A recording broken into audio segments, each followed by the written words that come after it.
මේ ගන්න 3x ඍණ y සමාන 8යි x ධන y සමාන 4යි.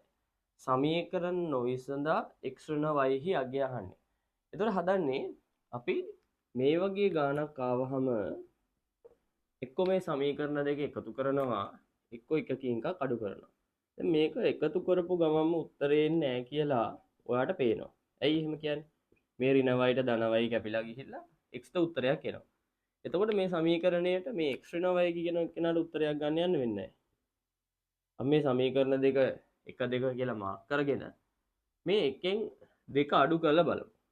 1 අඩු කිරීම 2. කවුද එකේ ඉන්නේ?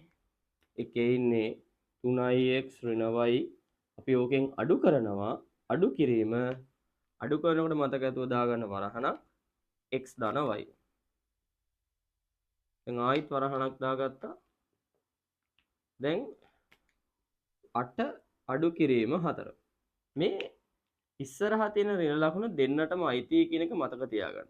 ඒක නිසා තමයි අපි වරහණ දාන්නේ. මෙතන එනවා 3x ඍණ y.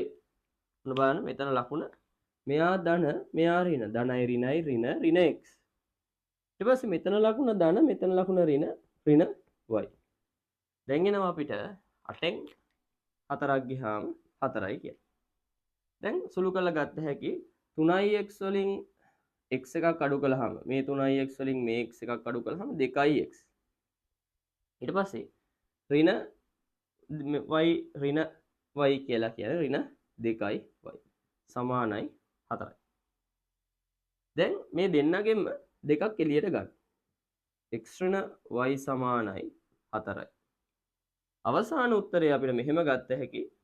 අවසාන උත්තරේ x ඍණ y සමානයි මෙතන 4 දෙකෙන් වැඩි වෙලා තියෙනවා. අන්නේ තියෙන දෙක අයින් කරගන්න. x ඍණ y සමානයි 4 දෙපැත්තම බෙදන්න 2. දෙකට දෙක කැපෙනවා. අවසාන උත්තරේ එනවා x ඍණ y සමානයි 2යි.